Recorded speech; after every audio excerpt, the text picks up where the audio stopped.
In this video, I will expose 7 things you must do on all your champions in Raid Shadow Legends to fully unlock their potential. I'll even add in 2 extra at the end that will apply to everywhere in the game. So if you're new to Raid, my name is Brix5D and I put out videos like this on a daily basis, early beginner and end game guides. This one will be targeted mostly at early game players, and if you're an early game player, if you watch this one all the way to the end, I have a present for you, right? So the first thing I want to talk about is that when you first get champions in Raid, or when you start playing the game at the first time you go to the campaign, you see that some stages are easy, some are hard. At first, your starter champion are doing a little bit good in the normal stages, and later things become a little bit difficult. What are you doing at this level in the game? You're leveling up your champions. That's my first thing. Raid is a game where you get champions at 3-star, 4-star, 5-star. Every champion you want to use in Raid must be level 60, ranked up and leveled up 60, 6-star. No doubt about that. There are some champions that are totally trash that do not belong in that category. They deserve to stay at 40, 50 for only faction wars, but there are some that are top notch that must hit 60. You can always ask endgame players or even in the Discord if this champion is worth taking to 60 or not. Don't take the wrong champions to 60. So that's my first tip right here. Upgrade levels and rank up. This can be done in your tavern. If you head over there, you can see upgrade rank. I can have some 2-stars champions. These are obviously not champions I want to level up, right?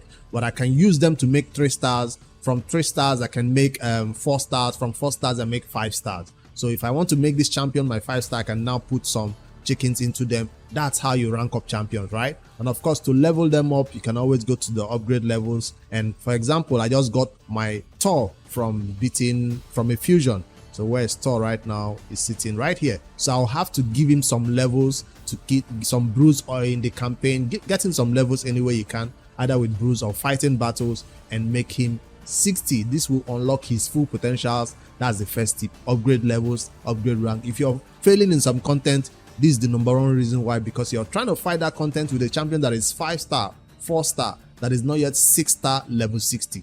Get that done, and that will give the champion a lot of stat boost to their base stats. That's the first thing. Once your base stat is unlocked, the next thing that you want to do on a champion when you get them ready for battle is to put artifacts and accessories on them. So if you, again, I'll go to my Thor as another example right here. Where is my Thor? Right here. Thor Fey Hammer right here. I already have accessories and artifacts on him, and this is giving him some damage boosts. Check out all the stats he's adding to his stats right here. 13,000, 2,000 defense, 900 speed, 800, 80, 85% crit rate. So it's giving him a lot of stats, all these artifacts. Now you might have to check out dedicated guides to know which artifacts to put on a champion like this. Attack based champion, defensive based champion, HP based champion, even support units have all different artifacts. But it's better you put something on them than you don't put anything at all. Don't take a champion into battle with no artifact, just naked like this. They are basically naked and they will die in one hit. So you also don't want to put the wrong artifacts on them, because it means you're probably not even giving them. It's better you don't give them artifact than giving them the wrong one. So put the right artifacts on the champion. There are tons of guides on YouTube that dedicates a guide about each champion. You type their name, you find out a content creator talking about them, or you ask on the Discord somebody, you screenshot the best builds for them, and maybe you can build it or not. So that's the second point. Artifacts and accessories. You get artifacts by farming the dungeons. If you're not farming Dragon, Ice Golem, Fire Knight, and all that, you will not get these artifacts. The best way to get artifacts in the early game is probably going to be from the Forge, by fighting faction wars, and you get some of those forge materials, and you can just do a little bit of forging right here, and you get some artifacts for free. Boom, brand new artifacts out of nowhere. I didn't have to do a bunch of crazy things to get it. So this one is not a good one. I'll sell it, but this is the easiest way to get artifacts in the early game. The Forge, we get these materials by fighting faction wars, and you get done. But the Dragon is an early game one that most players want to get all their artifacts from. So normal Dragon 20 is your aim, and once you hit this level, you can begin to get a bunch of good artifacts to put on all your champions. Lifesteal in the early game is so important. That's one that I can think of. So now that you know about artifacts and accessories is so hard to get though. In the early game, you only want to be at least level 10.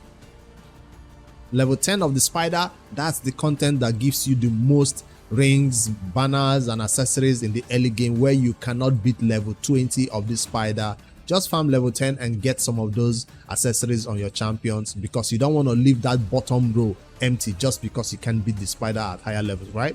These accessories are so important. You don't want to come into battles with no accessories. See, this champion has only one ring. He doesn't have 2 slots unlocked already. So that brings me to my next point. When a champion is ready for a battle like this, you don't want to leave their 2 slots, their banner and their amulet slots, still locked in. And I'll go to my Thor again as the champion I'm using for this example in this entire video, because I'm taking the opportunity to level him up during CVC, and I will ascend him. Ascensions is what unlocks the last 2 slots you find right here on a champion that you cannot use amulet on a banner or a banner on them until you ascend them fully, right? And that's unlocked at 5-star and 6-star ascensions. Me just doing 1 ascension right now does not unlock the banner and amulet slot. You have to unlock ascend with potions. Where do you get these potions? By fighting the potion keep. If I click the magic, it's taking me right there to the magic keep where I can farm it. It opens on several days and doesn't open on some other days, but I can go over there to the arcane. Arcane is always open. You can fight this boss to get some of these arcane potions. So that's what I'm going to use right now to fully ascend my my Torfey hammer and get his banner slot and his amulet slot unlocked. That's my 3rd key point right here of unlocking a champion's full potential. The first one was upgrading their level and rank. The second one was putting artifacts and accessories on them. And now the third one is ascending them with these potions you found from the potion kit. So if you don't have enough potions to unlock a champion, like right now I'll be stuck at this one, I will have to mix and match some potions to fully unlock them. I'm talking about this potion mixer, which will allow you to do this. It's not the best way to spend your resources because this is taking some silver from me, right? You rather go to the arcane potion and farm it than to begin to mix potion. But sometimes that potion keep is not open. Let's say force is not open. I can just do this and get one more big superior force potion right here. It's not the best resource way to spend your resources, but if you don't have the time to farm it or don't have the energy and you're very desperate to fully unlock that champion's banner amulet, you might just go ahead and do this sometimes. That's why my arcane is always low. I'm kind of covering it, but you get the point. So that's it right here. I'll go over there and fully unlock my Thor's ascension. That's a 5-star ascension. And finally the last one, he needs one more arcane to fully do it. So let me go over, click it and ascend, and so I don't have to go farm the arcane potion. If you farm the clan boss every day, you get a lot of those potions from the clan boss.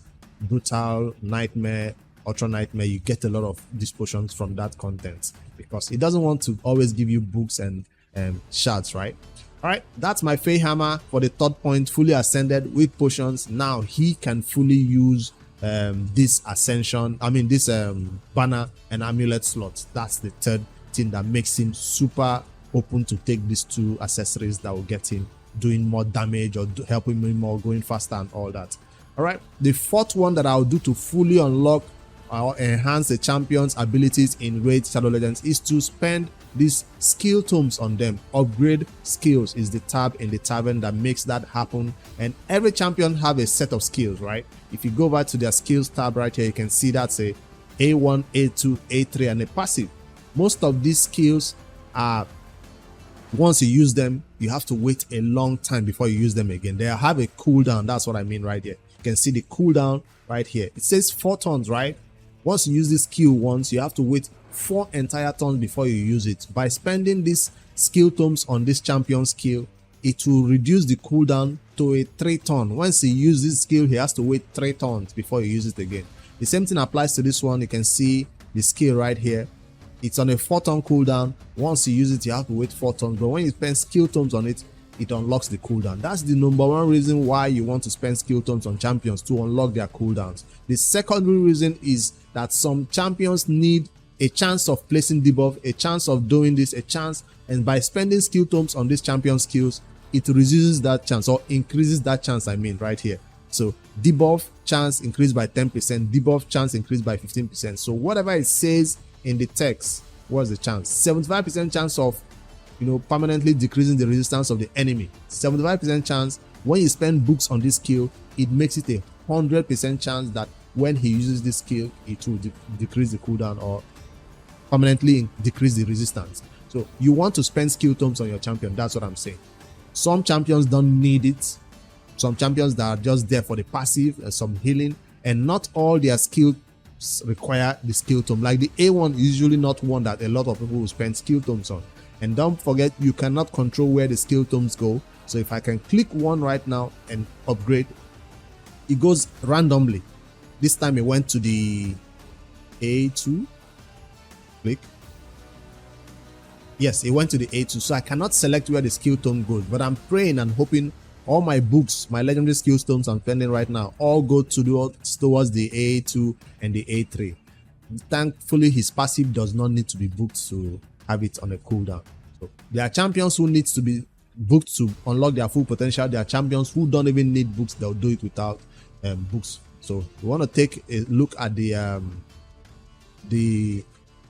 tier list to find out which champions, because these skill tomes are not so easy to obtain. As an endgame player, see how few I have, and the newer players don't even have any, one or two. So you want to spend it on the right champions before you get the next one. Is so hard and difficult to get from events and dungeons and all that.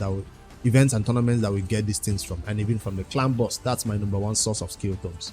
Let me keep putting it. Whether you put it one by one or you put them all at the same time, I'm just doing it one by one because I don't want them to just go away. So you can see how it's going. I can even put 3 at the same time. Hopefully it doesn't go to the A1. Still, it's not going to the A1, which is what I want. I don't want the A1 to be spent. So I need 2 more books to fully unlock these champions, A2 and A3 skill. Hopefully it goes to the A3.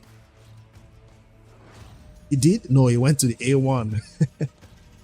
Damn. So I still need to spend 2 more books for my Thor to get his full potential unlocked.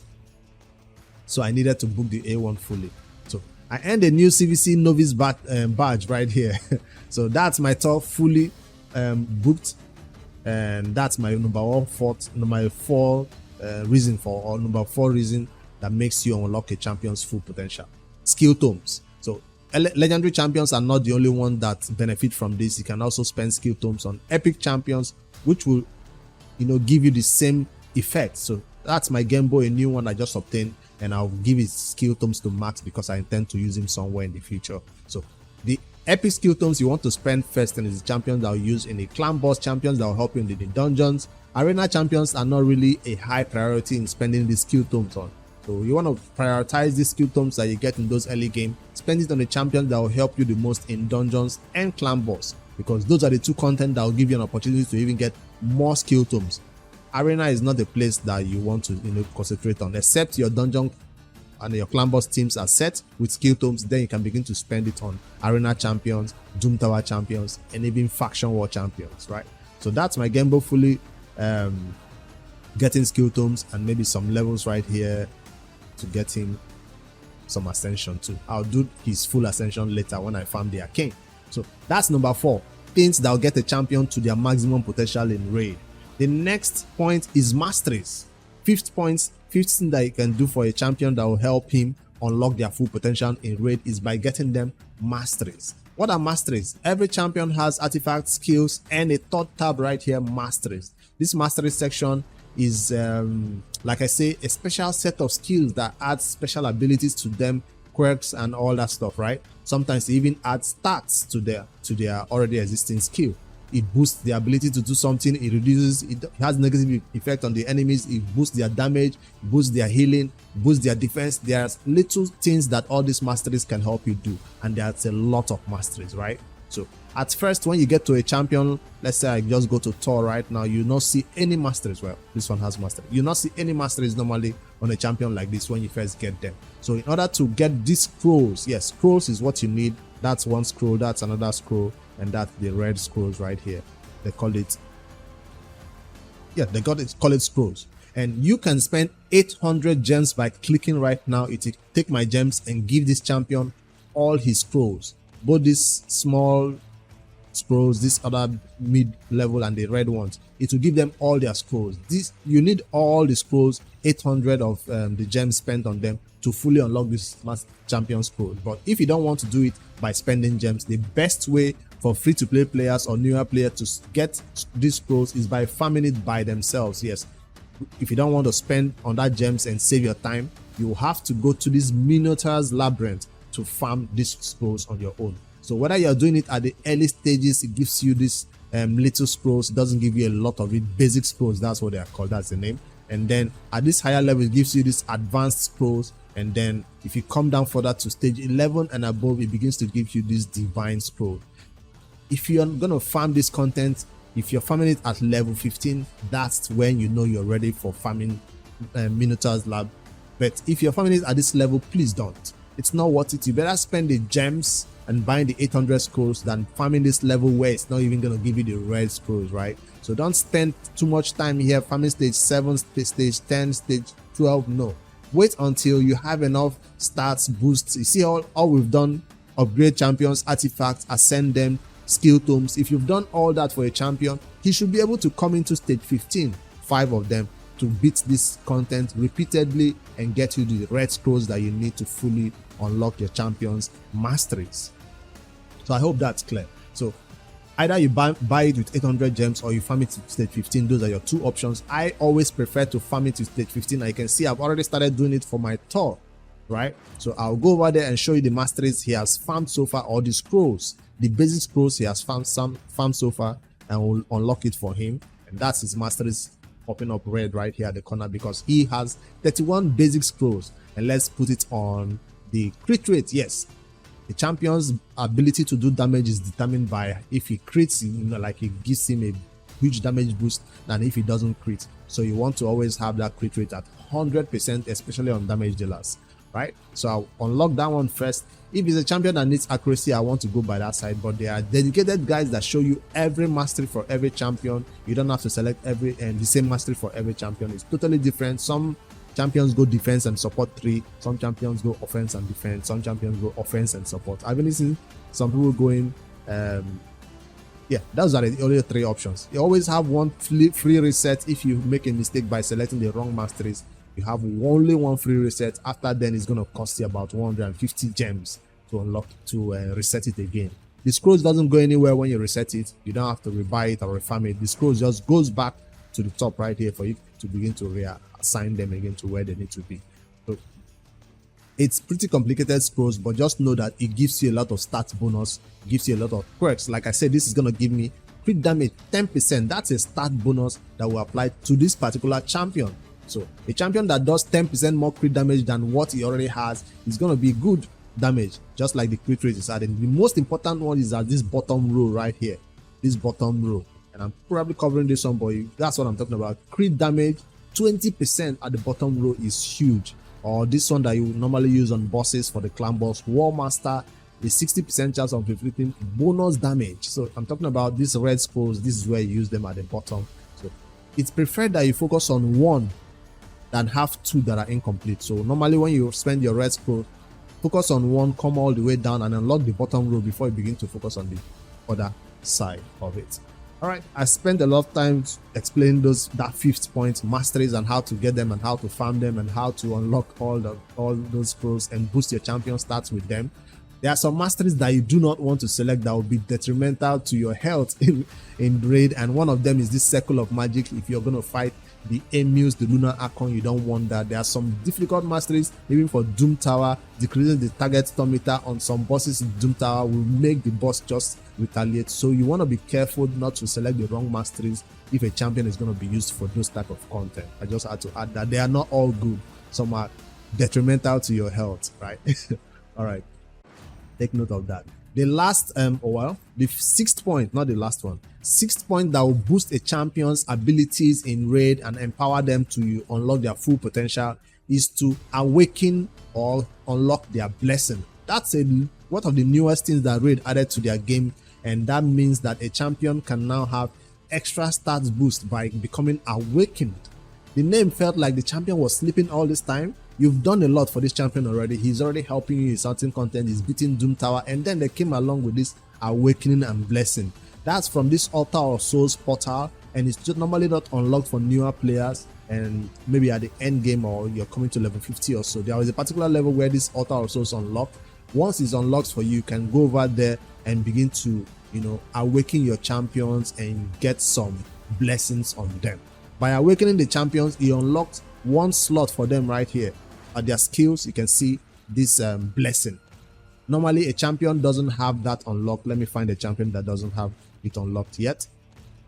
You can see this champion doesn't have his blessing unlocked. There's still a little bit of padlock right there. It's locked. This champion does not have his blessing or is not yet awakened. When a champion is awakened, he has that slot unlocked, and you can see that I can select a blessing for that champion.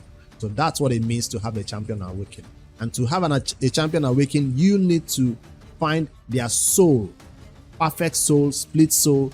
Their soul is what is used to awaken them. How do you get the soul?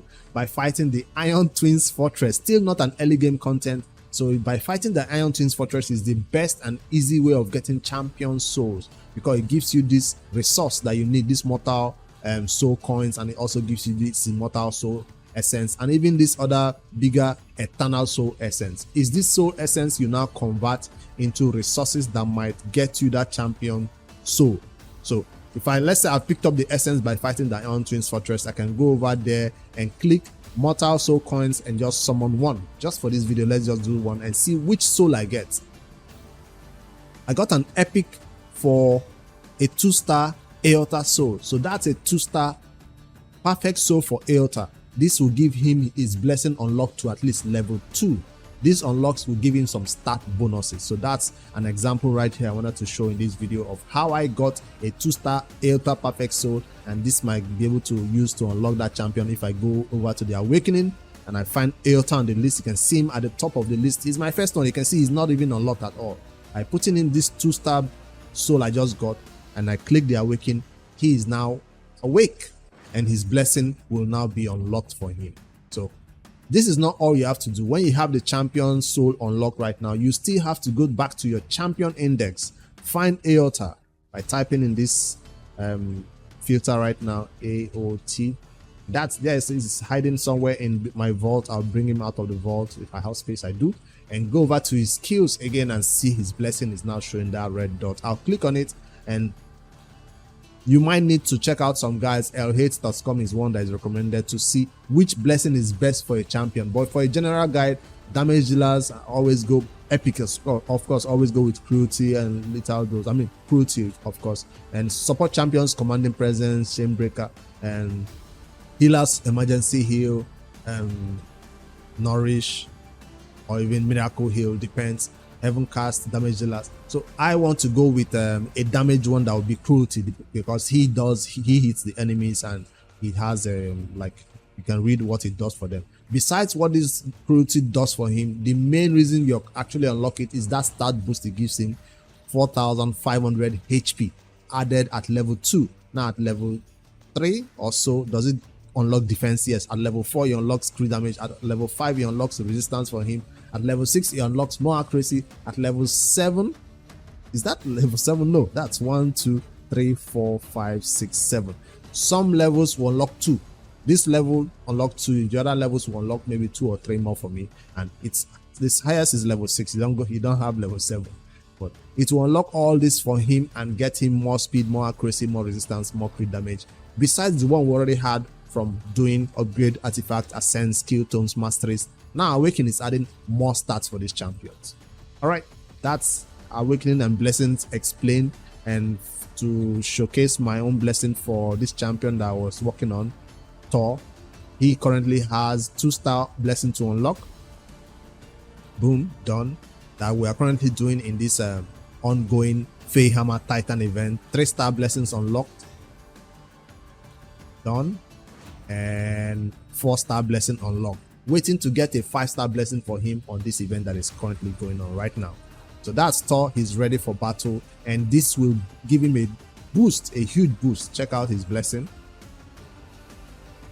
Not decided yet what I want to give. The one that everybody is recommended to put on your Thor Feyhammer. 6-star will be Crushing Rend. Since I don't have a 6-star for him, I'm probably going to go towards Heaven Cast. That's what is also being recommended, according to the number of buffs on them and all that. So Heaven Cast is one that's being recommended if you don't have. But for a damage dealer like a legendary damage dealer, you have a 3rd blessing. Arena Soul Rip is always best. Champions who have accuracy, Brimstone is good, Polymorph is good, depending on their role in the team. You can always check out guides on that. Don't just copy blindly any blessing you see somebody choosing. Read the description and decide on your own whether that will fit where you want to use the champion or not. All right, that's my blessing. I wanted to see the stat boost it gives him for a legendary level. Stat boost: 8,500 HP, 750 attack, defense, and 38% crit damage. That's a huge stat boost to a champion who is already doing some crit damage. We got some crit damage from his mastery. We got some crit damage from his amulets and banner. No, amulet and what do you call this thing now? Glove. Glove is the one that gives crit damage right here. And now he's gonna get more crit damage coming in from blessings, awakening. So this is not something that should be ignored. And like I said, you get more blessings for champions. I'm not just talking about top, for any champion. By farming daily, I farm this Iron Twins Fortress. If you can spare the energy and gems required to farm, 6 keys for free, 6 keys with 550 gems, and that is what I'll guarantee you that any champion you get on your roster will have a blessing for them, whether it's a Gnot, because a lot of champions do more damage, as you can see, with that blessing unlocked on them. So I have a lot of resources saved up from my Mystic Market right here, where I can easily go over there and get an extra 168 added to the 358 I currently have. That's a lot, enough to take a champion's 5-star, 6-star soul purchase from the market. Well, 3-star soul also from the market.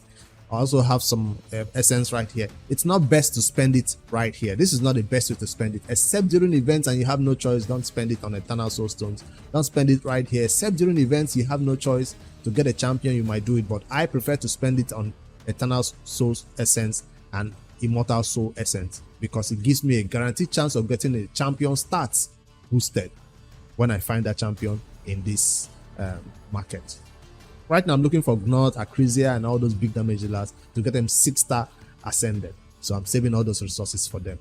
Don't give it on a 2-star champion. Don't stop spending all your essence, all your Mystic Market resources. Stop spending it on 2-star champions. You can see a 1-star done by it. You can see a 1-star done by it. Don't stop spending 1-star, 2-star, 3-star. If you keep buying 1-star, 2-star for every champion, you will never have enough to actually put on your great, amazing damage dealers to 6-star, 5-star ascend them. All right, that's all the points I wanted to make. Upgrade levels in champions, artifacts, and accessories is the next points that will help you unlock your champions to fully unlock their potential. Ascend them with potions. Don't forget about that. Potion keeps is way to farm it. Don't mix your potions in this portal. Masteries is the next one. No, skill tomes is the next one. Don't forget to book your champions if you know you use them all the way to the end game. Books fully unlock their full potential and help them, do much damage and survive longer, and their skills will be more available whenever you want to use it. Where is my talk? Did he finally move up to the higher levels now that he's has his skills unlocked? No, I just have to type it. I want him to be on the screen because he's the newest champion I have on my account, and we're hyping him up this week because we're using him everywhere. So the next thing is Masteries. I'll be farming Masteries for my top before it begins to show in other content. And then the last point, awakening of these blessings for them, and empowerment. I forgot about that one. Empowerment is the last one. 1, 2, 3, 4, 5, 6, 7. I did say it's 7. Empowerment is the last one. Let's not forget. That's why I had to read the list again. Empowerment is not an early game thing. Unfortunately, it takes you a year or 2 to begin to empower champions in raid. So that's why I saved this one for last. It's not something that any newer player in raid should do. Don't click here, don't come here until you filled up your faction guardians. So you can go to your guardian ring, you see faction guardians, right? This should be a priority. How? Duplicate champions should be put in here as faction guardians. Duplicate champions should be put in here as faction guardians. Duplicate champions should not really be put in for rares. Use the rares as food, except for some specific factions where you need, like Cold Art faction, like Apothecary's faction, you can give him duplicate rares and give him their stats boost. For all the other factions, I don't put in rares. Epics must be full here before you begin to spend duplicate of this champion for empowerment. You can see it's +2 empowered, right? +2 empowered this other dude. Don't do it until this faction guardian is full. The same thing applies to legendaries. If a legendary's faction is not full, I would never +1 this duplicate champion if I get her. what's her name, Eleonora, right? I'll never +1 this champion. I'll never +1. So before I show you how empowerment works, I wanted to give that warning: don't empower until your faction guardians is full for epics and legendaries. Now, how do you empower if your faction guardians is full? I'll switch to epics and find one that I wish to empower right now for this test case in this video. It gives this champion a little bit of stats boost, also a little bit, sometimes a lot, depending on the level you're empowering. You can empower a champion up to level 4, and just for this video, let me do this champion that I don't intend to use anywhere. This dude, Romario, he already has some stats on him, and by putting his duplicate champion into him as a +1, this is all he's gonna get. Check out the stat boost that's coming to him. I'll move myself out of the way a little bit. You have 10% HP, 10% attack, 10% defense, 0 speed for level 1, no, but for level 3, I think level 3 and above, you begin to get some speed added to it, resistance and accuracy added, no crit rate or no crit damage. Even legendaries do get some empowerment boost, not just epics. If I reset again and look for a legendary to empower, let me see, just say I want to test this one. He's currently in my faction guardian, so I can't empower him. So I just wanted to see how much stats boost legendaries do get, but do not do this. Another thing, don't unbind, don't token trade. I just wanted to talk about this one as a way of boosting your champion stats after your faction guardians is full. And that's my number 7 point that I saved for last, because it's one that is so dangerous that any player who goes over there and start empowering champions without filling up their faction guardians, you're doing a detriment to your account. It's not a positive one at all. Now, the last 2 I saved for last that doesn't really apply to a particular champion. All these 16s or 17s I talked about applies to that particular champion.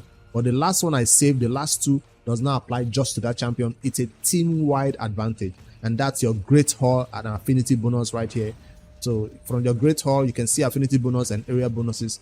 You get these gold bars, silver, or even bronze bars by fighting classic arena for a very long time, and you get it full. One day you'll get it done.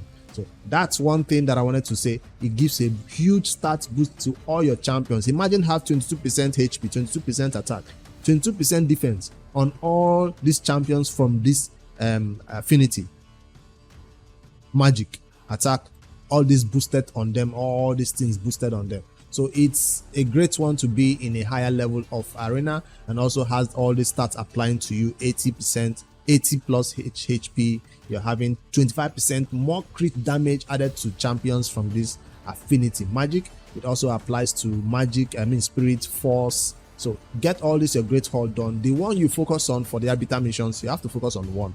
Get 1 to full level 10, because of the arbiter missions needs you to take at least 1 of these gold ones to level 10. So that's one thing I'll say focus on. Don't spread it everywhere. HP, attack, no.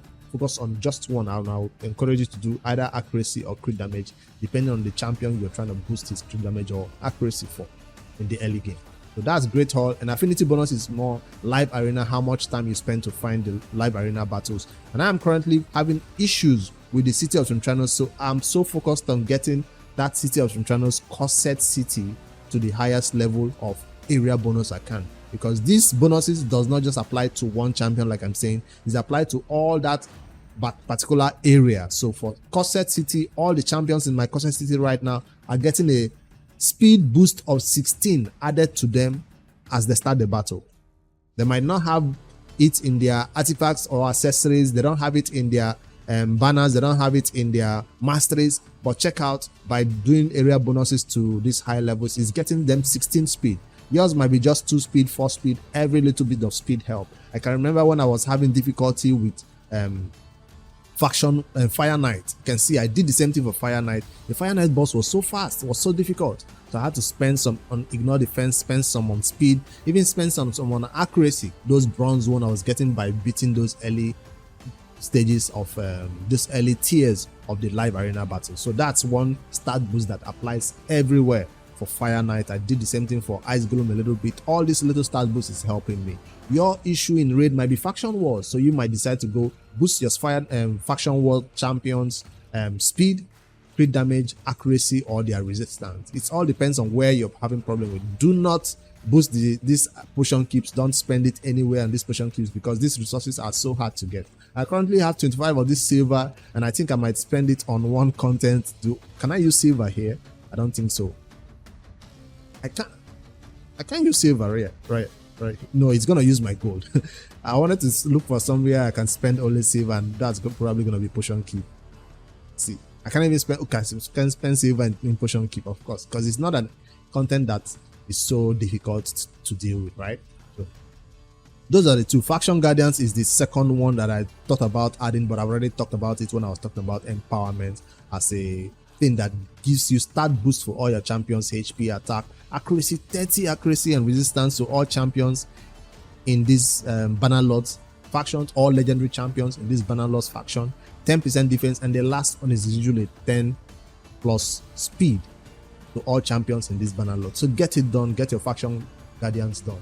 All right, I think that's all that I have to share with you guys in this video. It's a long one, it's an interesting one for sure, and it's one that any player who watches Raid will benefit from, because you just see me take a champion who was level nothing to 60, ascend them, leveling up, and then put some artifacts on them. Well, he already had artifacts when I started the video, but do that on your champions, get some artifacts on them after you level them up, ascend them with potions, and put skill topes on them if you know you're going to use them for a long time. Don't forget about their masteries, because it will give them some stat bonuses. Awaken your champions by fighting the Iron Twins Fortress and getting those perfect souls on them. Then finally, at the later stages, you can begin to empower champions after you filled up your Faction Guardians. Do this and all your champions will have crazy, amazing stats that you'll be super proud of to showcase and show off to your friends and look content easier. If you don't do this on your champions, you can't get to all the way to the end game. You can't beat the most difficult content in Raid